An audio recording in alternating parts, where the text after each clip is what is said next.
Hello বন্ধু, আপনার অথবা আপনার পরিচিত কারো কি মলদ্বারে অশ্ব পাইলস বা ভগন্দরের সমস্যা দেখা গিয়েছে?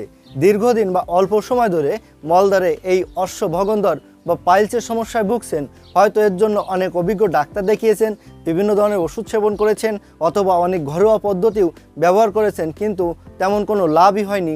সর্বশেষ আপনি আপনার এই মলদ্বারে অশ্ব পাইলস বা ভগন্দরের জন্য অপারেশন করার পরিকল্পনা করছেন। এমতো অবস্থায় আপনার সহ আপনার পরিচিত যে কোনো কারো মলদ্বারে অশ্ব ভগন্দর বা পাইলসের সমস্যা যদি স্থায়ীভাবে অপারেশন বাদ দিয়ে যদি হোমিও ওষুধের দ্বারা আজীবনের জন্য খুব দ্রুতই নির্মূল করতে চান, তাহলে এই ভিডিওটা আপনার জন্য অত্যন্ত প্রয়োজনীয়। আমি এই ভিডিওতে অশ্ব বা পাইলস কি, অশ্ব বা পাইলস হওয়ার কারণ, বিবরণ এবং লক্ষণ সম্পর্কে বিস্তারিত আলোচনা করেছি এবং ভিডিও শেষে আমি যে হোমিওপ্যাথি ওষুধ বলেছি, এই ওষুধ আপনি সহ আপনার পরিচিত যে কোনো ব্যক্তি সেবন করিলে মলদ্বারের অশ্ব পাইলস বা ভগন্দরের সমস্যা স্থায়ীভাবেই নির্মূল হয়ে যাবে। তো আপনাকে স্বাগত জানাই টিপস 20 প্রো ইউটিউব চ্যানেলের পক্ষ থেকে। আমি হোমিওপ্যাথি ডাক্তার পল্লব। মলদ্বারে অশ্ব বা পাইলস এটি কিন্তু অনেকের কাছে খুবই পরিচিত একটি সমস্যা। কম বেশি অনেকেই এই সমস্যায় ভুগে থাকে। আসলে এই সমস্যায় ভুগলে এটি যন্ত্রণা এবং কষ্টের কোনো সীমাই নাই। প্রথমত বলবো এই মলদ্বারে অশ্ব বা পাইলস কি। মলদ্বারে অশ্ব বা পাইলস হচ্ছে পায়খানার রাস্তায় কোনো রকম কোনো কারণবশত গোটা হলে বা বলি বের হলে এটিকে অশ্ব বা পাইলস বলা হয়ে থাকে। অশ্ব বা পাইলস মূলত দু প্রকার, একটি হলো অন্তবলি, অন্যটি হলো বহির্বলি।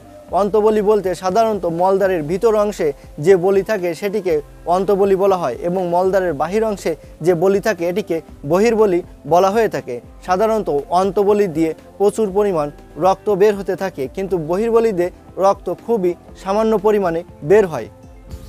অনেকে এই মলদ্বারে অশ্ব বা পাইলস নিয়ে দীর্ঘদিন ভুগতে থাকে। আসলে মলদ্বারে অশ্ব বা পাইলস হলে এটি যন্ত্রণা এবং কষ্টের কোনো শেষই নাই। বর্তমান সময়ে বাংলাদেশ, ভারত সহ পাশাপাশি দেশে এই মলদ্বারে অশ্ব বা পাইলসের মাত্রা দিন দিন অতিরিক্ত হারে বৃদ্ধি পাচ্ছে। আর এই বিপুল সংখ্যক লোক যারা মলদ্বারে অশ্ব বা পাইলসে ভুগছে, তাদের সঠিক হোমিও সুচিকিৎসার লক্ষ্যেই মূলত এই ভিডিওটা প্রস্তুত করেছি। আমি এই ভিডিওতে যে হোমিওপ্যাথি ওষুধ বলেছি, এই ওষুধ সেবন করিলে কারো কোনো রকম কোনো অপারেশন করার প্রয়োজন হবে না। স্থায়ীভাবে এই মলদ্বারের অশ্ব বা পাইলস এই হোমিও ওষুধের দ্বারাই নির্মূল হয়ে যাবে। একজন ব্যক্তির মলদ্বারে অশ্ব বা পাইলস হওয়ার অনেকগুলো কারণ রয়েছে। এর ভিতর আমি প্রধান এবং বিশেষ কারণগুলো সম্পর্কে বলবো। যেমন প্রধানত যে কারণ সেটি হলো কৃমির সমস্যা। নিয়মিত কৃমির ওষুধ না খেলে মলদ্বারে অশ্ব বা পাইলসের সমস্যা দেখা দিতে পারে।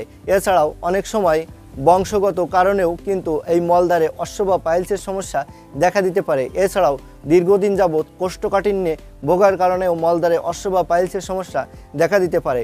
এছাড়াও অতিরিক্ত ধূমপান, মদ্যপান বা তামাকজাত দ্রব্য সেবন করার কারণেও এই সমস্যা দেখা দিতে পারে। অতিরিক্ত মাত্রায় ঝাল, মশলা বা তৈলাক্ত জাতীয় অথবা গুরুপক্ষ ভোজন করার কারণেও কিন্তু এই মলদ্বারে অশ্ব বা পাইলসের সমস্যা দেখা দিতে পারে।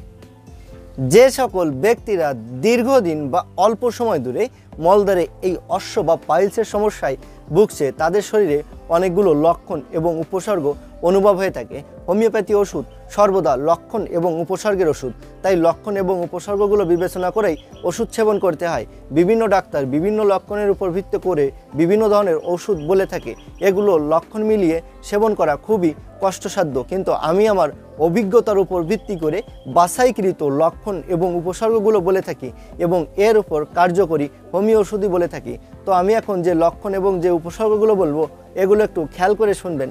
তো লক্ষণগুলো হচ্ছে, যেমন অশ্ব বা পাইলসের সূচনার দিকে মলদ্বারে প্রচণ্ড পরিমাণ ব্যথা, যন্ত্রণা বা কাটাকুটি, ফোটার মতো অনুভব হয়ে থাকে। অনেক সময় পায়খানা প্রচণ্ড পরিমাণ কঠিন হয়ে যায়। পায়খানায় কোদ দিলে মলদ্বার ফেটে যায়, ফেটে যাওয়ার কারণে জ্বালা পোড়া এবং রক্তপাতও হতে থাকে। দীর্ঘদিন যাবৎ এই সমস্যা চলতে থাকলে এর পরবর্তীতে মলদ্বারে বলি বের হয়। কখনো এই বলি মলদ্বারের ভিতর অংশে বের হয়, কখনো মলদ্বারের বাহির অংশে বের হয়। অনেকের ক্ষেত্রে উভয় অংশেই এই মলদ্বারের বলি বের হয়ে থাকে। পায়খানায় কোদ দিলে প্রচুর পরিমাণ রক্ত বের হতে থাকে, মলদ্বারে জ্বালা পোড়া এবং ব্যথা অনুভব হয়ে থাকে, মলদ্বার ফুলে যায়। পায়খানা প্রথম অংশে কিছুটা কঠিন থাকে কিন্তু পরবর্তীতে কিছুটা নরম থাকে। পায়খানায় বসলে এতটা যন্ত্রণা অনুভব হয় যার কারণে পায়খানার কথা মনে পড়লেই মনের ভিতর একটা ভয় কাজ করে। মাঝে মধ্যে অশ্ব বা পাইলস কিছুটা কম থাকে, আবার মাঝে মধ্যে অতিরিক্ত মাত্রায় বেড়ে যায়। পায়খানায় বসে কোদ দেওয়ার সঙ্গে সঙ্গে অতিরিক্ত মাত্রায় রক্ত বের হতে থাকে। অনেক সময় পায়খানা করার সময় পায়খানার গা ঘেঁষে রক্ত বের হতে থাকে। তো বন্ধুরা, আমি এখানে বাছাইকৃত যে লক্ষণ এবং যে উপসর্গগুলো বলেছি, এই লক্ষণ এবং উপসর্গের ভেতর যদি একটি লক্ষণ এবং একটি উপসর্গেরও কোনো মলদ্বারে অশ্ব বা পাইলস হওয়া ব্যক্তির সাথে মিল থেকে থাকে, তবে সেই ব্যক্তি এই হোমিও ওষুধ সেবন করতে পারেন। ওষুধ হচ্ছে প্রথমত যে ওষুধ সেটি হলো সালফার 30 এবং এর সঙ্গে আরেকটি হোমিও ওষুধ সেবন করতে হবে, সেটি হলো নাক্স ভূমিকা 30।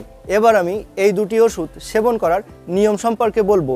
এই সালফার 30 এই হোমিও ওষুধটি প্রতি সকালে খাওয়ার 1 ঘন্টা আগে 2 চামচ পানির সাথে মিশিয়ে 2 ফোঁটা সেবন করতে হবে এবং প্রতি রাত্রে খাওয়ার 1 ঘন্টা আগে এই নাক্স ভূমিকা 30 এই হোমিও ওষুধটি 2 ফোঁটা করে 2 চামচ পানির সাথে মিশিয়ে প্রতি রাত্রে খাওয়ার 1 ঘন্টা আগে সেবন করতে হবে।